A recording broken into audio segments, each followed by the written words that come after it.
As all electronic devices, I call this meeting to order and salute to the flag. Allegiance to the flag of the United States of America and to the republic for which it stands, one nation, under God, indivisible, with liberty and justice for all. Roll call.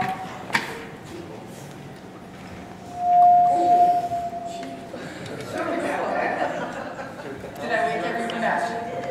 Mrs. Inesh. Here. Mr. Bone. Mrs. Boyle. Yes.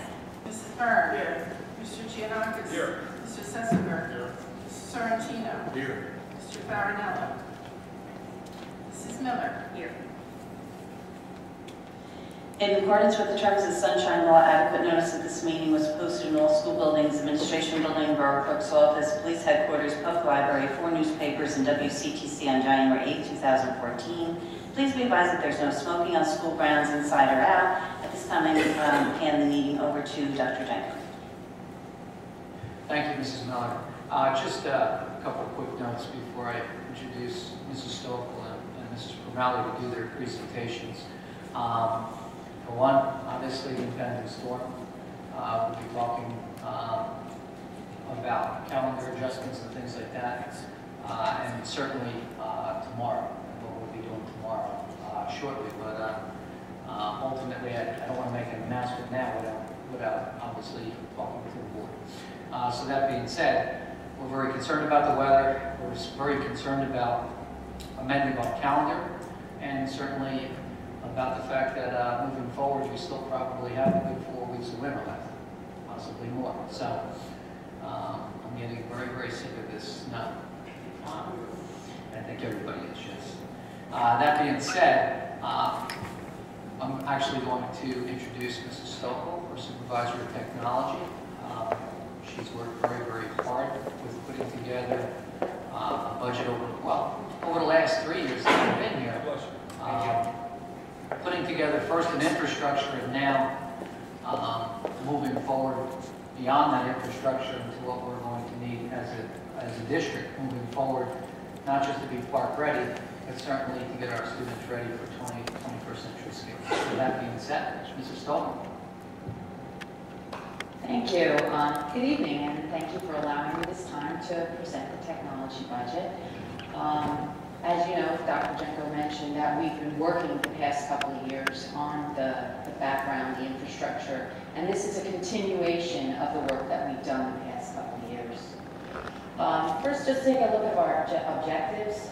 We need to prepare for online learning and the park assessment. We've been saying that for a couple of years now, and it's here. Next spring at this time, we'll be getting ready for the first part of the park assessment for our students in grades 3 through 11. So our teaching and learning goals for this is to make sure that technology use is part of the everyday norm, that our students should be as comfortable with taking out a device as we were when our teachers said to us, take out a paper and pencil. We want to be able to support the teachers as well as the students in creating, collaborating, and publishing digital content as specified in the Common Core State Standards. There's mentions of collaboration and global communication all throughout the Common Core Standards, and we want to make sure that our students are following those standards and implementing that technology. And we also want to develop our students as global learners.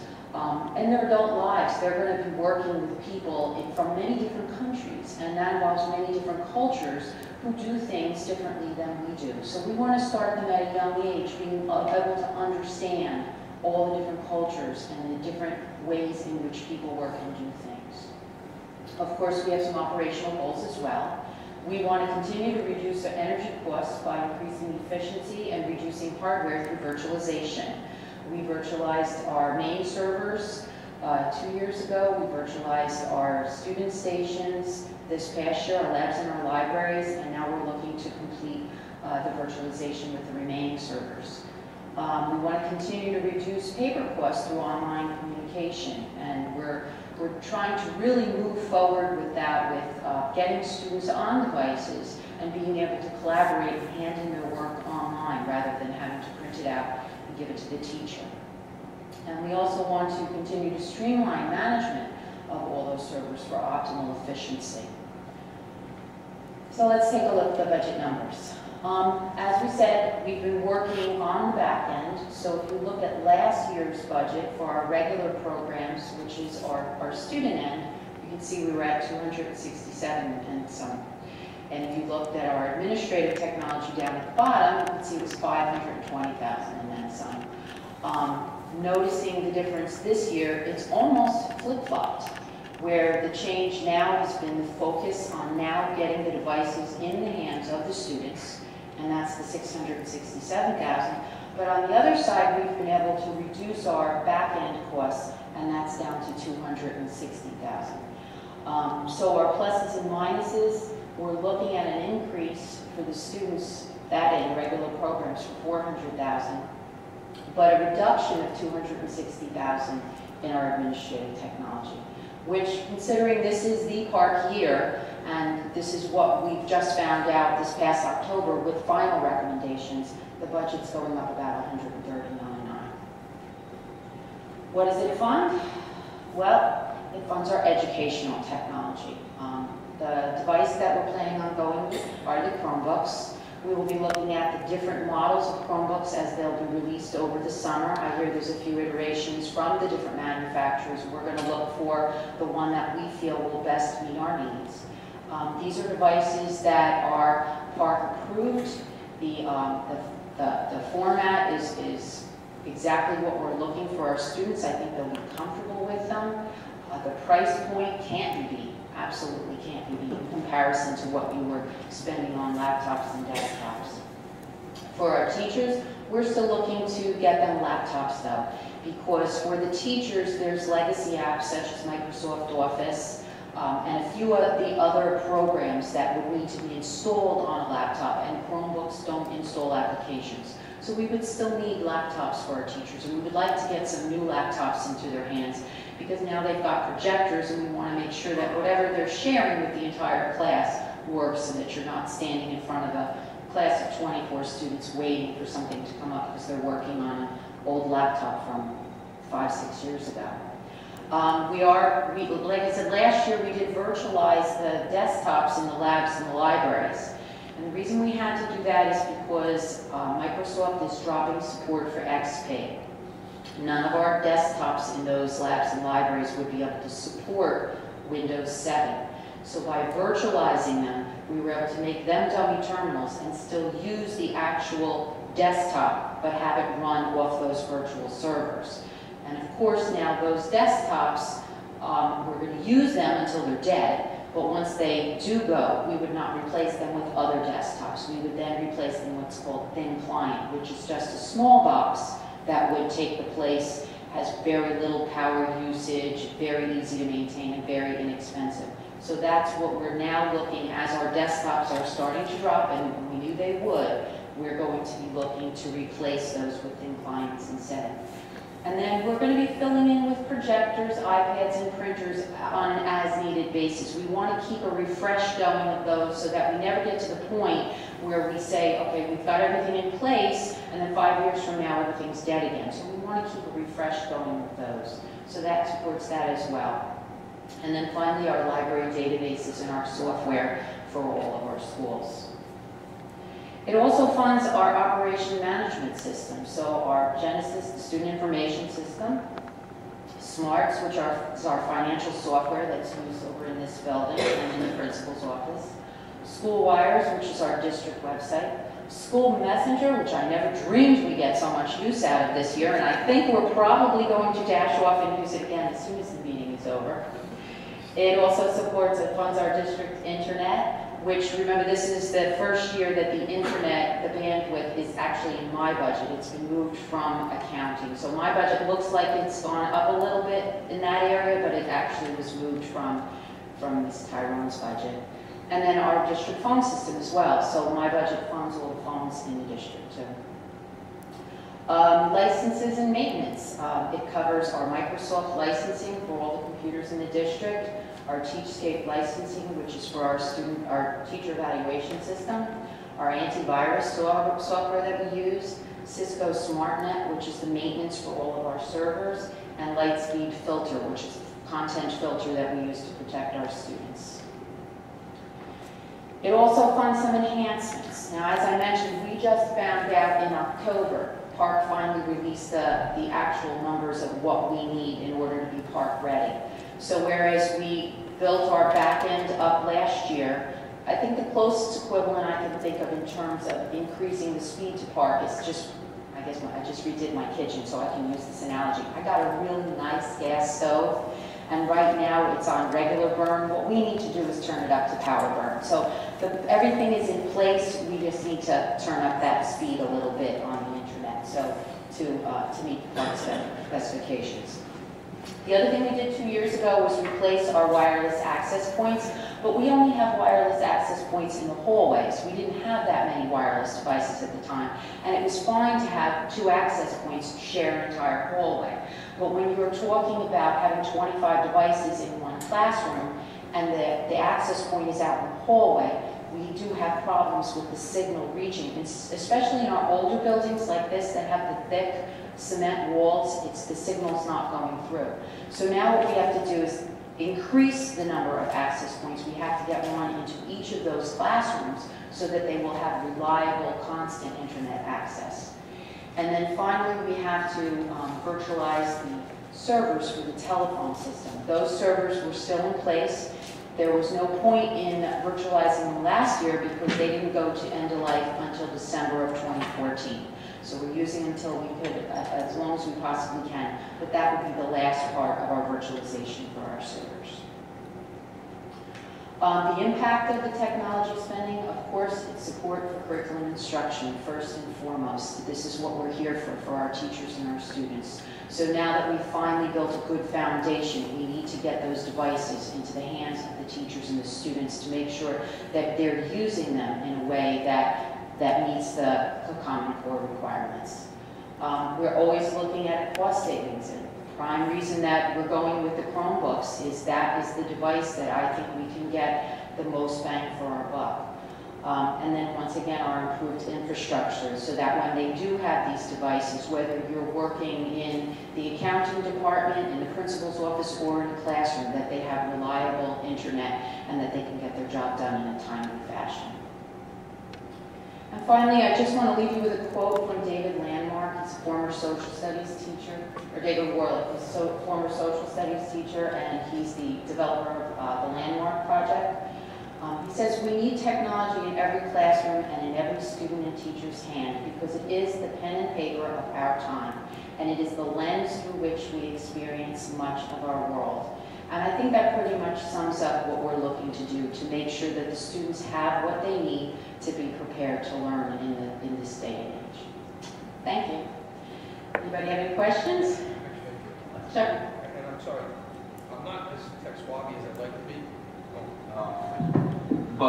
And maybe they come out with some new ones. But I've been in different school districts and talked to different people. Technology is not something I always talk about, but Chromebooks, I've heard, don't support what they're looking for in the park, whatever it is. That's all I've heard, and I've heard that there are districts that actually bought them and can't use them for that. So it may be fixed now. I don't know. I don't care. I'm just saying that's what I heard. I just wanted to bring that out. Sure, I can address that. Park currently does support Chromebooks, but it doesn't support it in the same way as it does Macs and PCs. Macs and PCs, in order to secure down the browser, because it is a browser-based program, they use Java.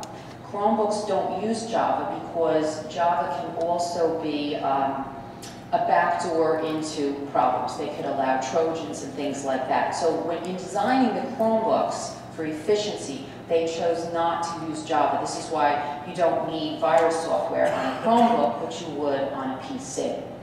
What they've come up with is something called single kiosk mode.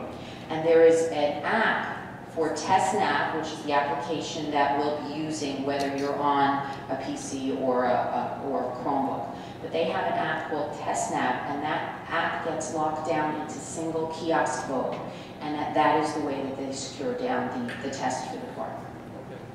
I heard that. I just want to make sure. Yep. You mentioned an increase in the internet speed. Do you you have any idea how much that will cost the district?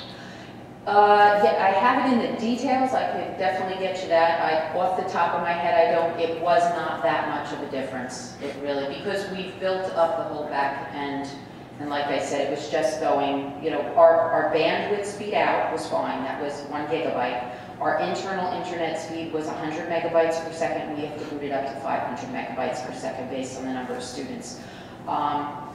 Off the top of my head, it might be 20,000 more a year. But that was about it. But the exact number I don't know. Who would be the provider? Is it Verizon or? No, it's Comcast? FiberTech. It's the one we currently use now. And like I said, it's just literally turning up the burner a little bit on the speed. Jim? Yeah, I have 2 questions for you. How many Chromebooks are we looking to purchase with this budget? With this budget, we're looking to purchase the minimum number recommended by Park. What they said is to take the largest grade per school and divide that in half.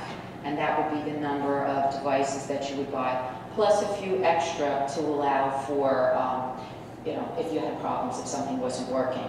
So for example, at the high school, say the largest class is about 280. So what I did was round up to 300. So say junior was, you know, 300 kids. So I ordered 150 for the high school. And that would cover that half. And then the goal would be then you would test 1/2 of the students in the morning and the other half of the students in the afternoon for the 11th grade that 1 week. The following week it would be the same thing, 1/2 in the morning, 1/2 in the afternoon for 10th. The following week, 1/2 in the morning, 1/2 in the afternoon for 9th. And then we would do the same thing. In middle school, it's about the same, 260, 280 some students, so we rounded up to 300 to be safe, ordered 150 for them. Same thing with Grant, ordered 150 for them. That allows 2 testing sessions per day. Obviously, would we love to test everybody at the same time? Sure, but that would be cost prohibitive at this point. So the goal then would be to build up our devices over the course of the next couple of years so that we would eventually get to a 1-to-1 so that all of our students could be tested at the same time and we don't need 2 testing periods.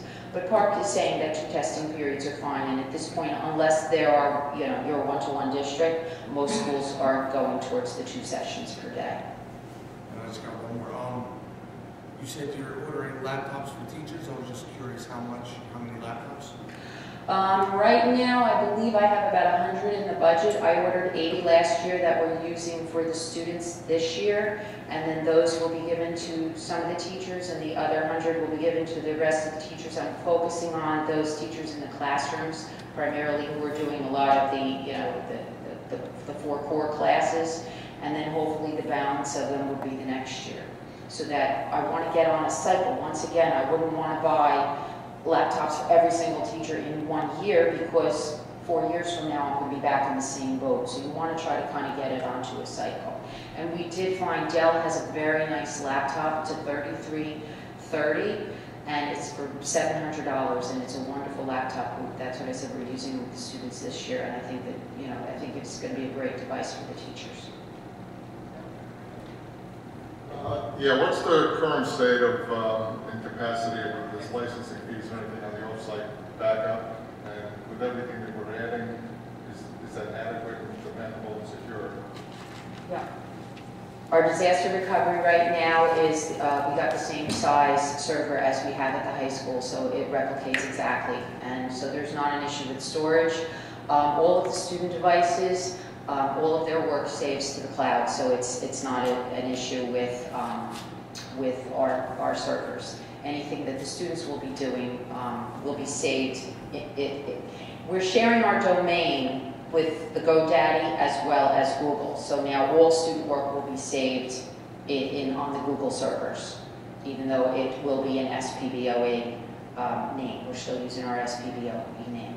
This is how Rutgers is doing it, Kane is doing it, and most of the school districts in the state are moving towards that. It saves a lot of money because by using Google instead of Microsoft Office for the students, we don't have to increase our licensing costs for Microsoft. I don't have to increase my licensing costs for Symantec because I don't need virus software, and I don't have to increase the capacity of either our servers at the high school or our DR over at Roosevelt because it's saved in the cloud. And this is all free through Google, and it will always remain free because it's their give back to education. Google was developed at Stanford University, so this is their give back to education. But the data that's mirrored on the servers at the high school, is the mirrored server at the high school also, or is that in another building? The main server's at the high school, and that backs up to Roosevelt School. We have the disaster recovery at Roosevelt. Okay, and this may carry over to the next presentation. There is a cost in the park assessments per student. That isn't part of this budget, but that'll come in a curriculum or something. Yeah, I haven't heard where that's coming from yet. I'm hoping the state. I'll have to just echo that, yes, there's been no communication from the state about the fees at this point. So we're moving forward and with all the information that we have. And it looks like, at least for this upcoming year, there won't be any fees associated. However, we know things can change. Mrs. Black? I have a question. Since you're buying the Chromebooks in bulk, like how much are they going to cost because you're buying so many? This year, we bought a small portion just to allow for our pilot program, and they were $238 and then a $30 one-time management fee, so for a total of $268. Each one, or? Okay. Each Chromebook, which is a big difference from $700 for a laptop, which is really, it's amazing that they can do this. And the kids love them so far. Mrs. Inesh? Actually, I was curious, what, you said that you have to refresh the iPads and that, so are we refreshing current iPads already? Or this is in the future? Yeah, by refreshing, I mean just, adding a little bit every year. We're into our 4th year of iPads. We haven't lost one yet. They're not dying. The battery is fine. The cards seem to be working out well in terms of sharing. I backed off on quantity of those because we really have to get ready for the devices that we're going to use for park. But the teachers love them. They're out every day. They're using them for their projects all the time. We are getting them for our G&T. That is in the budget for each of our G&T teachers to get a set of 10 iPads to use with our Gifted and Talented program because there's so much competition when they go into the building. A lot of times they get there and they're out in the classrooms. But by that I mean, for this point, I'm adding like 5 more in each elementary cart, 10 more at the high school, just to make sure that if we have a couple that die during the year, I still have a number. But at this point, none of them have died, so I'm not going to buy a great amount because I hopefully won't lose more than that next year. And what happens to the old laptops and computers when you replace them? When we replace them, any old laptops or computers we would donate, like to recycle or whatever the case may be. You know what, I don't want to get off topic, but I just have to, what happens if a kid breaks one?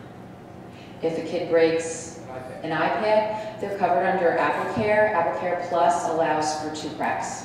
Right, but then after, what is that, only good for 2 years? 2 years. And then what happens in the 3rd year? Do we have put any bonus on the parents for deductibles or anything? Not at this point. We haven't had a problem. Yeah, we haven't had a problem. Yeah. Knock on wood. Remember the iPads that are being used on a daily basis by students.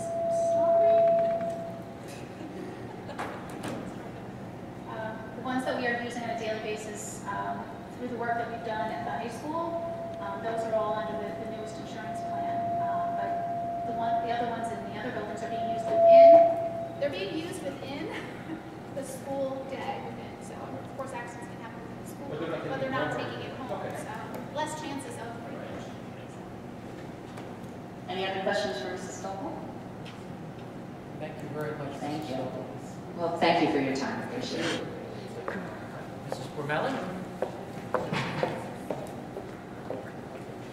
One thing Mrs. Stokel and Mrs. Pormelli did when they were crafting their budgets and looking at certainly the needs of the district and looking at the park and certainly all the different mandates and requirements is We invested a great deal of money the last couple of years again with technology and curriculum. But we're starting to see where we can focus in one area and kind of not focus so much in the other area. We're making some headway. Mrs. Vermelli will talk about that. Thank you, Dr. Janko. Hopefully this mic works better. It doesn't squeak at me. So obviously this is my second year working in the curriculum and instruction budget, which also supports obviously professional development for our teachers as well. And just as Dr. Janko mentioned before, Mrs. Stokel presented looking at restructuring this budget. Last year we did a significant restructure of this office's budget, and this year, again, we're looking to improve upon that restructuring so that it best fits the needs of our students and our teachers. So that being said, obviously the Curriculum Instruction Office focuses on meeting the needs of all of our learners, including students and teachers. And I will add to that administrators as well, while raising achievement levels and preparing our students for college and career. And then, of course, the same quote that I started with last year is also on the screen. I just think that it's very important to always remember. I think that our teachers do a very honorable job, and it's one of the most important jobs in the world, if you ask me, as we educate the future generation. That being said, overall, this is the budget. Again, you'll see some shifts, as Dr. Janko mentioned, and similar as you saw Mrs. Stokel's budget. There are some areas in which we funded tremendously last year up in improvement of instruction, that is of our textbooks. If you remember, we wanted to do an overhaul of updating many, many different content areas as we felt our resources were very old. So this year, what's new there is, if you remember, we've created a 5-year curriculum review cycle now, and our new resources are tied to that curriculum cycle. So everything you see in improvement of instruction is tied to the curriculum cycle in regards to what content areas fall in that cycle this year, and in supporting the second year of the cycle as well. So this year, in the 14-15 budget, we're looking at our math resources, we're looking at technology, library media specialists that are tied to that curriculum cycle. Up at the top, what you'll see there are other salaries. That is our PD training, our curriculum writing, our assessment writing, that we spend the bulk of that money in the summer, because that's the time where we feel that we can really do in-depth curriculum writing, assessment writing, and professional development. There's a slight increase there as we are really trying to support the Chromebook rollout through a massive training of all of those Chromebooks that we are purchasing this year in order to make sure that, as Mrs. Stokel said, that we're using them on a daily basis in our classrooms, that it's embedded, that technology is embedded within the instruction. So there you'll see a slight decrease in the textbooks, but yet a slight increase in the other salaries, which is our PD, curriculum and assessment writing. Under professional development there, you'll see a little bit of a drop, and then a little bit of an increase as well. And that is, again, related to some of the moving around of funds related to providing that support, the professional development of out-of-district workshops for our teachers so that they can learn more about the Common Core, about the PARCC assessments, and other areas. So when you put all these numbers together, and I will go through each one of these areas in a little bit greater depth in some other slides on what this budget supports, but overall what you see is a slight decrease in my budget as those positives and negatives balance out from one area to the next. So this budget, the 14-15 budget, overall, big ideas, overarching, supports the Common Core, and Common Core which emphasizes literacy across all curriculum areas. Common assessments, something that this district did not have, we're moving forward to and getting much improved in the area of common assessments, but we still have some work to do. And data-driven decision-making. Obviously, this is something that the state is emphasizing tremendously, and we again are making great progress in this area, but we need to continue on that path. Establishing strong professional learning communities, otherwise known, you've heard them referred to as PLCs. This is the emphasis of how we do professional development within the school year and focusing on those professional learning communities. Expanding and strategically implementing instructional technology in PARCC, as you heard Mrs. Stokel reference, and we'll continue to reference throughout this presentation. And as you all know, our Achieve NJ regulations continue to strengthen, and using those Achieve regulations to strengthen the instructional practices on a daily basis in our classrooms. So I think this slide is just an overall view of our initiatives. We have many mandates, many unfunded mandates, in which we need to provide funding for to ensure that we are staying in compliance to those mandates. We know that park and assessment accountability, we need to have a data management system. We need to be using data to drive our decisions. We know we have the Achieve NJ, that's all part of a mandate that we need to fund. That's our Teachscape tools, our observation model for both administrators and teachers. Curriculum alignment to the Common Core is necessary. We have to ensure our curriculums are staying fresh. Professional learning communities, I mentioned before, is a mandate that we need to be following up on. And of course, our other mandates that happen on a yearly basis, such as our HIB and our suicides and all of those other mandates we need to cover. And we are charged, obviously, to prepare our students for college and career readiness. So those are some of our mandates, some of our district initiatives. Obviously, number one for us is raising them achievement levels. We talk about that constantly. We want to see more of our students rising in their achievement, getting to those higher levels of achievement on our assessments. Advanced proficient, we want to increase those numbers, particularly in literacy. Preparing instructionally for PARC, as we mentioned earlier. Again, our texts, making sure they're aligned to our curriculum and the Common Core. Curriculum lessons and units assessment. We will be spending this summer strengthening our curriculum units by adding in lessons for teachers to follow. Common assessments.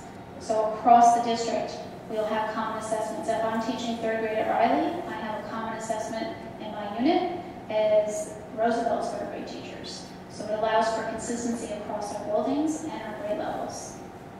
And when we get together for PLCs, we can speak the same language because we're talking about the same assessment and assessment data.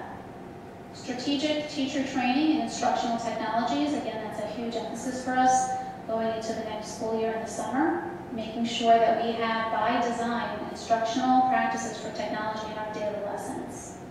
Supporting our G&T programs, continuing to expand and develop on that, as well as our literacy coaches and our technology teachers. And additionally, we are adding Italian and Latin, hopefully at the high school, for the next year as well. Some of our district initiatives supported by this budget. So under the improvement of instruction budget line, one of the things that is newer to that budget is something you've heard before, which is Link It. That's our online assessment tool. This tool has really helped prepare our students in taking online assessments. PARC is all online. We need our students to be practicing online assessments so that they feel familiar with it. So when PARC comes, it's not something totally new to them, and they're trying to figure out just how to take a test on a computer. So it's been great, and what's wonderful about the Link It tool is it also is a data warehousing system in which we take tests, online tests, get immediate data, it can be analyzed. We can also upload, which we do, our NJ Ask results, and most recently we've been piloting a data analysis tool through Link It, which provides our administrators with analysis of how the students in their school have been doing. That also predicts how they may be doing on the newest assessments coming down the pike. So it's a great management tool, and it helps to analyze the data and give the reports to the principals. As you know, they're very busy. So it helps them to have a jump start on that data for improving and working with their teachers within their building. So the improvement of instruction line supports that. Also supports, as I said, the curriculum review cycle related to resources, curriculum writing, and assessment writing. And it also supports our Teachscape tool, which is the evaluation and observation model tool. It provides professional development through something called Learn in Teachscape, which is, we actually were just at a training this morning on this area, and it is a phenomenal tool that we're just at the tip of learning about that I think is going to do wonderful things for professional development for us, and modeling that online learning that we want our students to do, that teachers will also be doing. All of that is supported within the instruction budget. Professional development, truly believe that we want to build capacity among our teachers. We have excellent teachers here, so we want to build upon that and allow them to become experts to turnkey training to their peers. And this budget also supports that. Obviously, through training, we would prepare them. They would turnkey and get paid for that turnkey training. Very important to build off the great expertise we have within our district. It also supports, again, the training I mentioned earlier around the Chromebooks and the Google applications.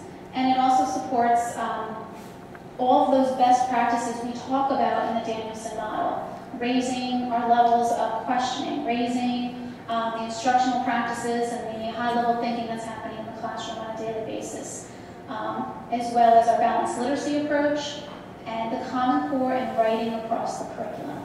So all of that comes within our in-district training models that we are providing for the summer and throughout the school year. The professional development budget also supports out-of-district training, which we also feel is important to balance the in-district and out-of-district. So we are also staying current by going to out-of-district trainings. Finally, you've seen this probably before from me many times. It's very important to understand the importance of this budget from this office and how it all works together. Through our standards that we are given through the State Department of Education, through Common Core, developing a strong curriculum, assessing that curriculum using formative and summative assessments, analyzing that data through PLC work, through committees that are developed within the schools, supporting that, analyzing that data, and making recommendations for professional development for our teachers is all part of this budget. Through the TeachScape tool, through the observation model that's supported through this, through the training models, and through the analysis of the data. All together makes the very best situation for students and teachers to progress to highest levels of achievement. I'll leave you with a quote, and I'll let you read that quote.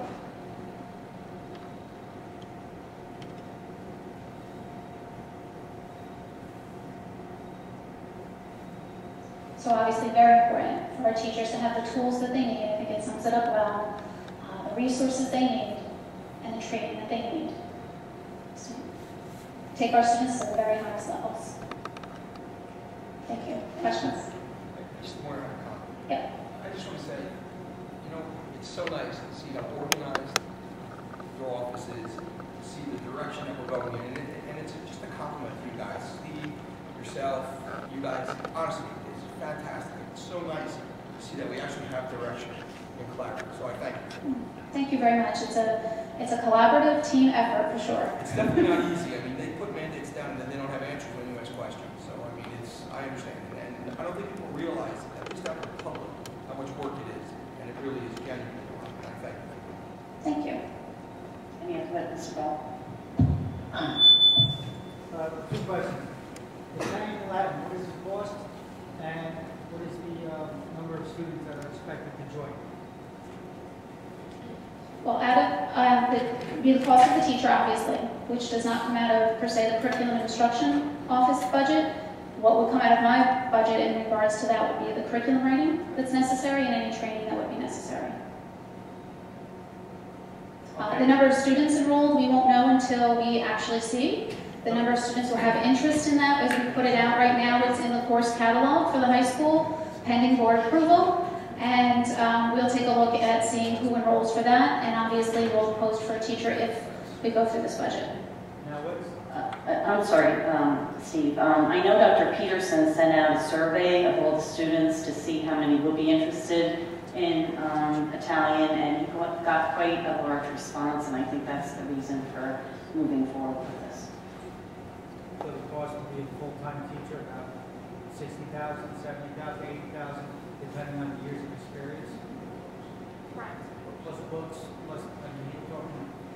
Right, so in my budget, you see the cost of resources, the curriculum writing, and any training that would be necessary. And more or less, he's expecting full classrooms, all those periods, for the whole day. Okay. Actually, when you look at our high school and the size of our high school, right now we're offering Spanish and French.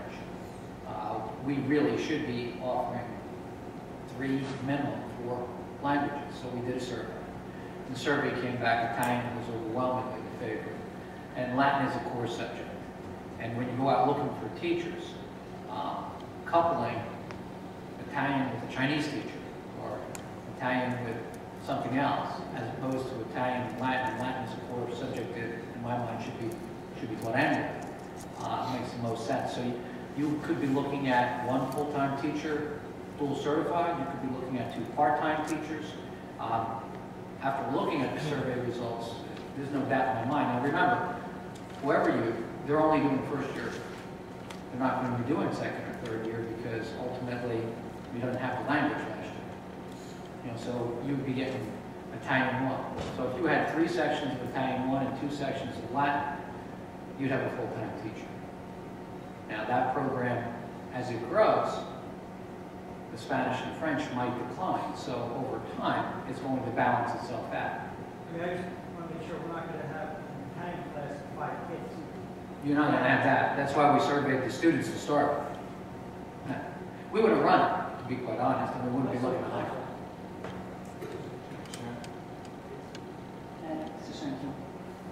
I just want to say your budget was an excellent, great presentation, but are you sure we have enough money for professional development? I saw with the number that was coming down. If the teachers are willing and want to go out, maybe we should budget more money for PD. Great question.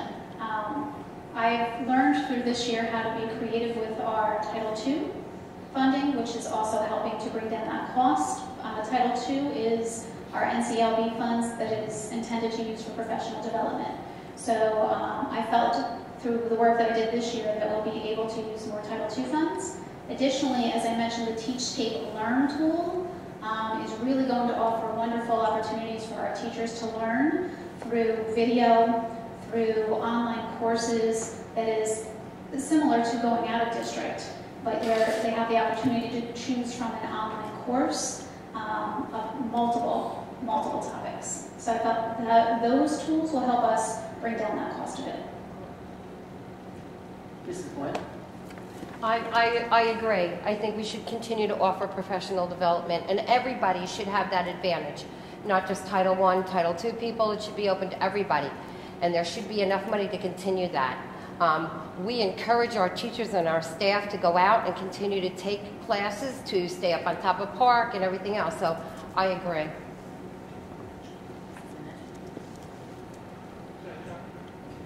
I was just curious, I know a lot of teachers were who serve with the SGOs and all of them, how that was working out, if we're on track where we want to be, or if we need more training in that area. That's a great question. I made reference earlier to Mrs. Stokel, Mr. Rathodowski, and I attended a TeachScape training today in which we have the opportunity to put our SGOs in a management system, which is going to allow lots of ease for us to calculate the scores, upload them into NJ Smart, and do everything that we're required to do.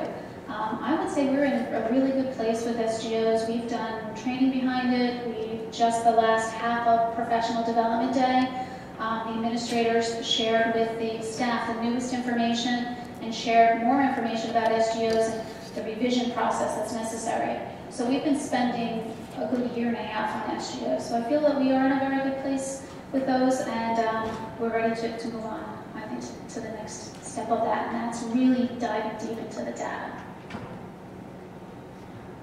With Lincoln, I know that we were using it at the middle school. Have we, or will we be expanding that to the elementary schools, especially with, I think we got approved to be a pilot this year for Park? Yes, we are looking to expand first into Grant, and then we'll begin to expand into the elementary schools as well. Right now, we have the middle school that's pretty much up and running using it. It takes more of a central office oversight first, and when you train and how you get the students uploaded, you get the kids on and signing in and doing all of that. So it is a process, so it's sort of a stepped process. So now the middle school can go ahead and do this on their own. Our next will be to move to Grant and to the elementary. Our ultimate goal is to have the students before Park have an online testing experience, as many as possible. Thank you very much. Anybody else? Mr. Bell? Dr. Janko said. Yeah, no, I'll speak loud enough. Dealing with the Italian, which I think is a good idea. I did say why, because I want to make sure there was a need for it. I also see there is a need for other languages, however, things that really in today's world, what students are going to use. Business world. Does it have to be a full-time teacher, or can you provide more than one? Like, you said part-time teachers. I'm sure there's areas out there that we can have 2 classes of Arabic, 3 classes of Italian, just have 1 class of German, where you would have professional staff out there to come in here and teach maybe just 1 period of this, or whatever the necessity is. You wouldn't have to hire that full-time teacher. You have to, probably be a lot cheaper for one, and enable us to provide more languages to the students. I don't know if you look in that area or have to do something to do with that. That again depends on your enrollment. There's a break-even or advantage to going full-time depending on your numbers. Obviously, you get a very different pool of candidates when you're offering full-time positions. There's benefits. That being said, if I have 27 or 30 students that are interested and I have the money to look and try and hire a part-time 2-period-a-day person, that's certainly a decision that we could make. We're not quite there yet, but obviously those are all things that we look at. I know it's a silly question, but we have room in the high school for this, right? If we're going to have classes. Yes. Yes. Okay. Yes. Mrs. Burke.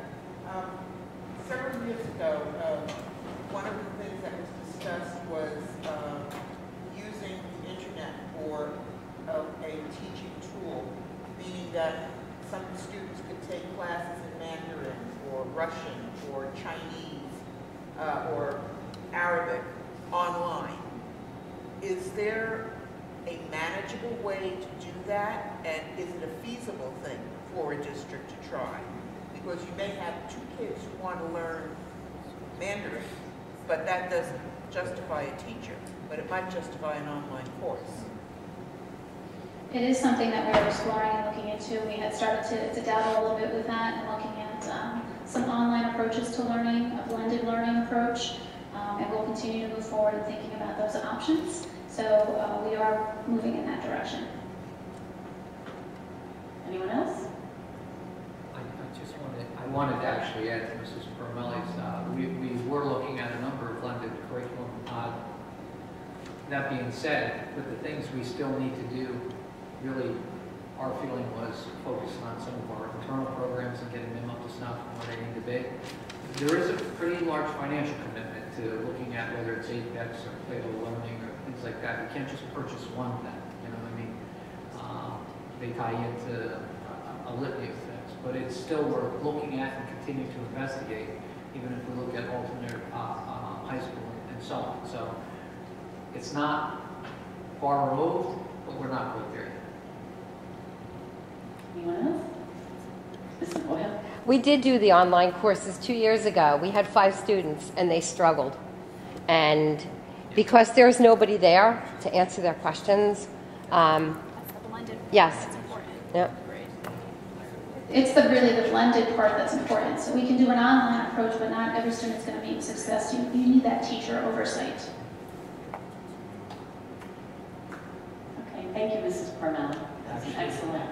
I'm not going anywhere. She's not going anywhere. Well, that was an excellent presentation. Thank you. She's got Thank you. short first half of the year.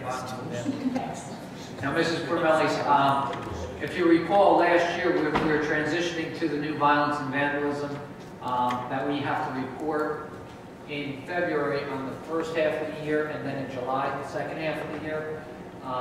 This is our first half of the year report on the violence and vandalism. Mrs. Permelli. Thank you, Dr. Janko. Just 3 slides, but it is important that you are aware of the numbers for reporting the first reporting period. Our second reporting period will happen, obviously, January through June. Hopefully you can see that. Although you look at the graph, I always put the numbers underneath. This is our first reporting period numbers. We have 7 incidents of violence, which seems, the word violence always bothers me. It's, what falls under that category is if somebody is in a fight, if somebody hits another student, those are the types of things. If somebody kicks another student, those are the types of things that fall under violence. And typically that is what falls under our number 7, is somebody hitting another student. The other student may not be engaging, but it still gets reported underneath that category. Because violence seems very tough as a word. Vandalism, there's 1. And I'll tell you, it was not anything major. It was a scratching of something into a desk. That was considered vandalism. Weapons, I'm happy to report, is at 0. Substance abuse also, and then our HIBs. You see our monthly HIB report, so you know that we have, and you'll see later this evening, 10 confirmed cases of HIB in this reporting period, which gives us a total of 17 unduplicated incidents for our violence and vandalism report.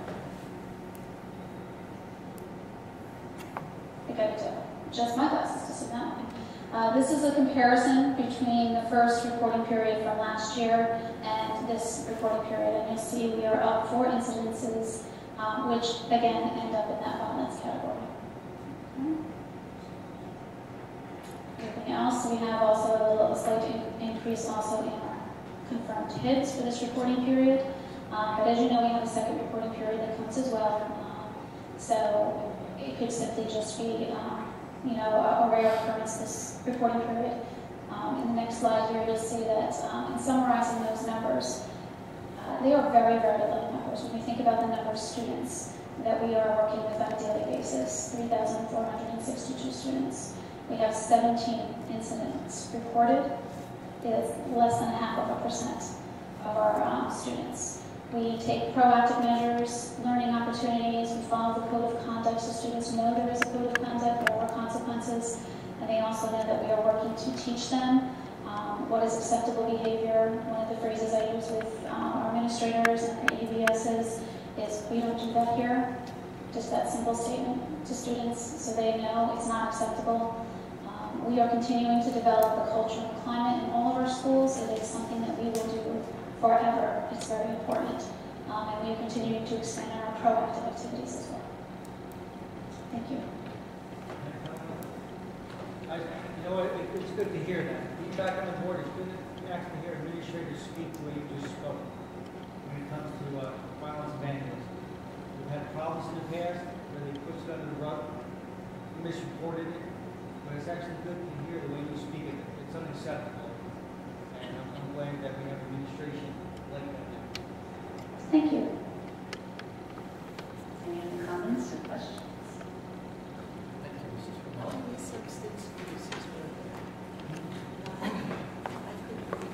We will now move on to questions and any agenda additions and/or deletions. And I will let everybody know that item 9 will be voted on after item 13 once we come back out of executive session.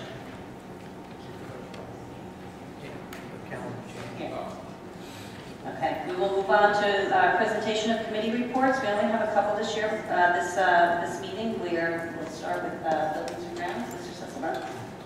Yes, we met last night. Good meeting. We went over the Pritchard Buildings and Grounds report for, since the beginning of the year.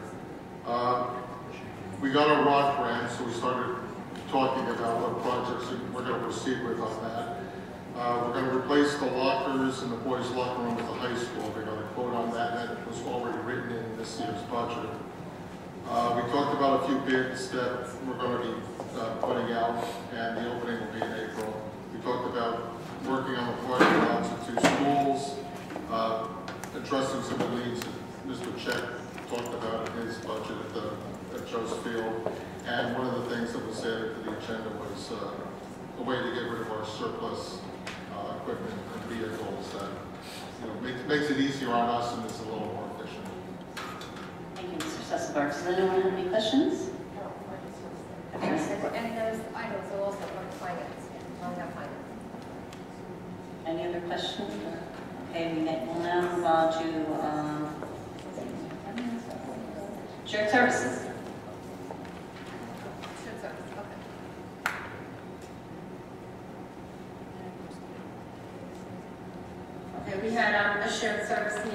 on January 31st.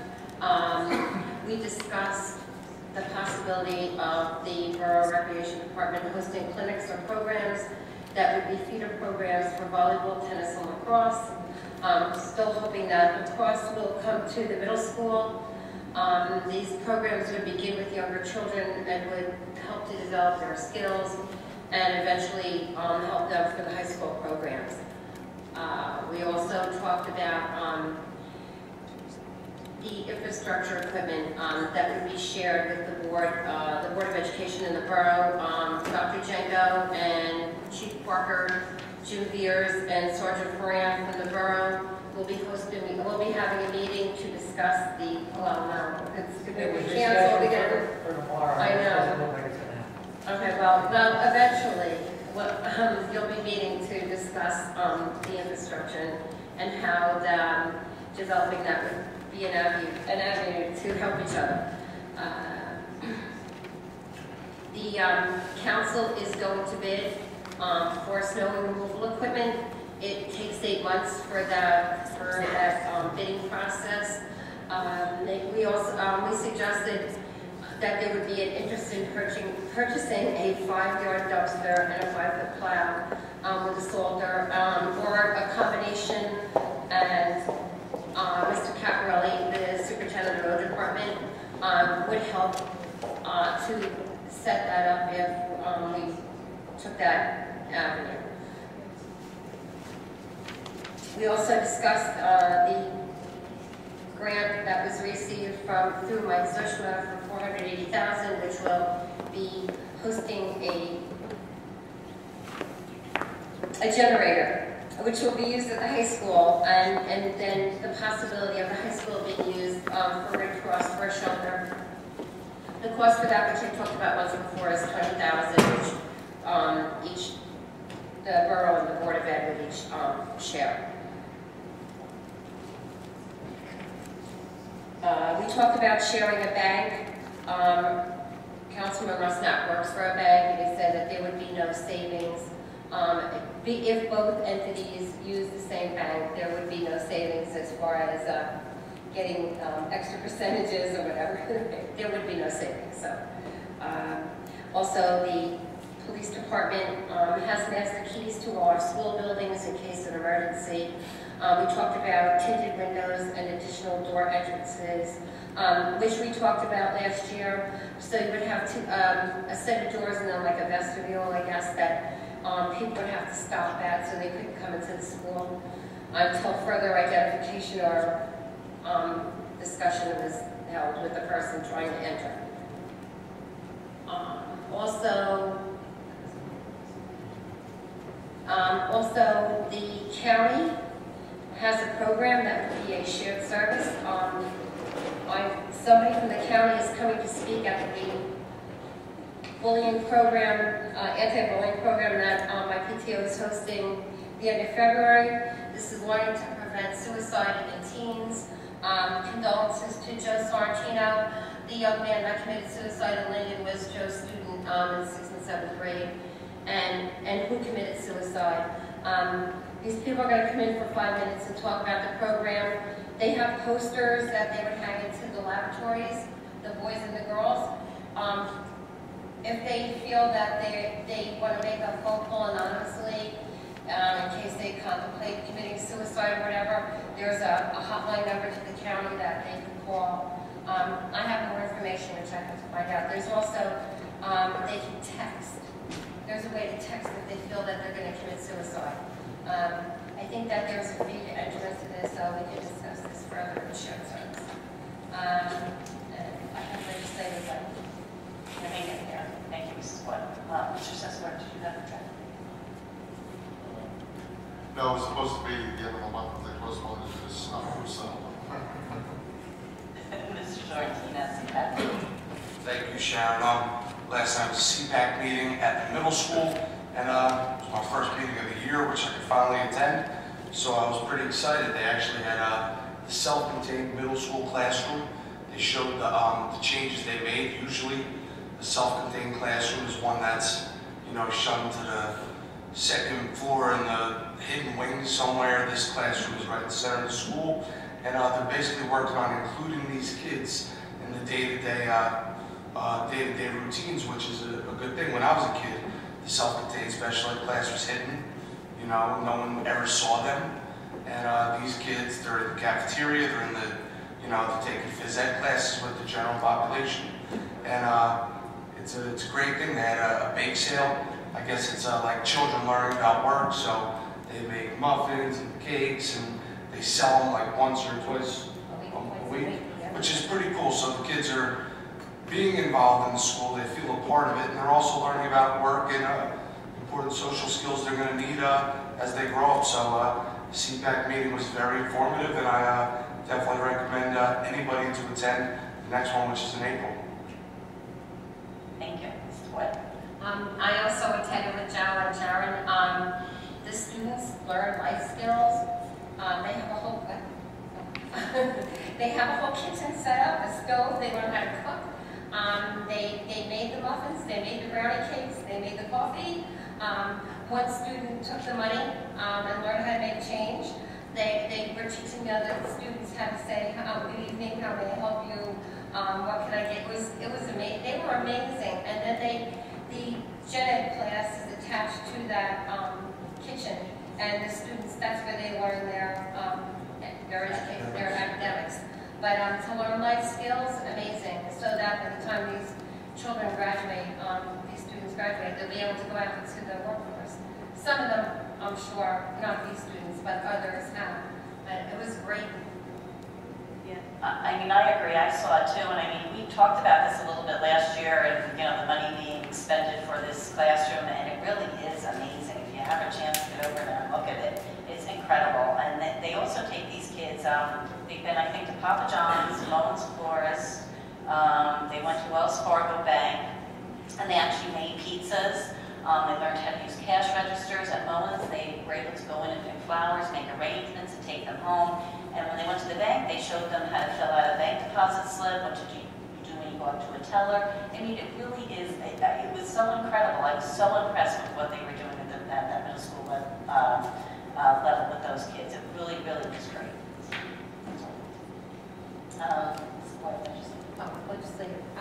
I just have one thing for that. I'm sure everybody knows by now that Commissioner Surf resigned. And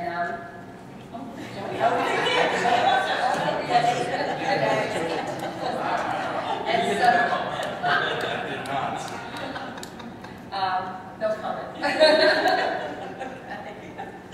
Thank you, Mrs. Boyle. That was very informative, especially for some of us. Okay, we'll now move on to the approval of personnel items 8A and 8B. Can I have a motion? So moved. Second. Discussion? Roll call? Mrs. Dinesh? Yes. Mr. Brown? Yes, abstain on number 1 of 8A. Mrs. Boyle? Yes. Mrs. Byrne? Yes. Mr. Giannakis? Yes. Mrs. Esselberg? Yes. Mr. Sorrentino? Yes. Mr. Farinella? He's absent. And Mrs. Miller? Yes. Okay, we'll now move on to any public comments. And that there are none, we'll move on to board member comments. Okay, I'll start with Carol, and we'll work our way around. I'm not going to do the technical. My first comment is, I think that the Buildings and Grounds Committee looks at the new sound system board, considering what was happening last month on and off, and now it's screaming at us. And the second thing is, I think it might be a good idea for the meeting notice for next week to include Thursday as an alternate day, just in case. Could be. We're on that second. Well, if, you know, meeting 48 hours instead of meeting this way, if we can't do Wednesday, then we can hopefully do Thursday. Thank you, Mrs. Boyle. No, Oh, Mrs. Burr, I'm sorry. I'm sorry. Ladies. Steve? Yeah, okay. Okay, I know, but he was kind of like, I didn't know if he was saying that something. Okay, Mr. Jim.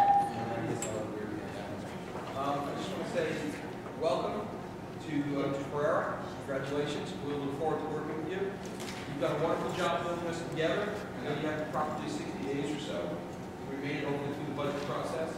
But I want to just say that I think our central administration is so cohesive and is working so well together that you'll be a welcome addition to this team. You guys are all young, vibrant, have great futures ahead of you. You're taking our school district in a great direction. I just want to say congratulations and we look forward to working with you.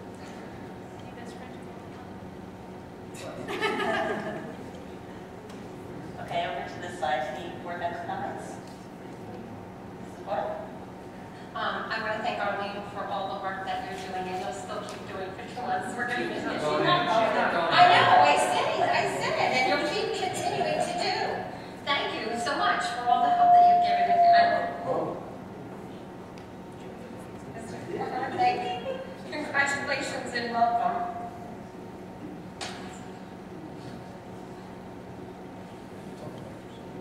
And I also would like to welcome Alex Ferrara to our district. We look forward to working with you. I'm sure you're going to be a great addition to the Sorghum wonderful team that we have here. And I do agree, Arlene, you're doing a great job. We love you.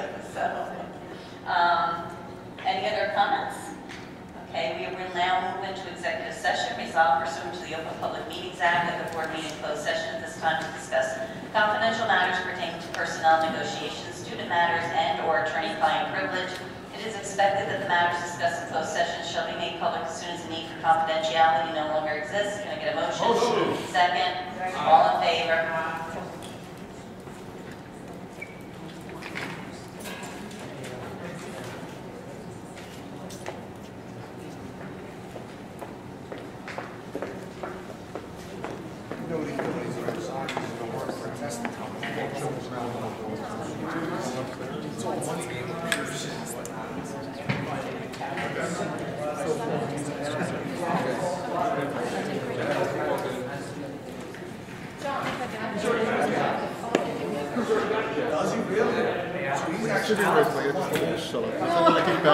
About the backup. At least there were separate buildings though. We didn't have that a few years ago.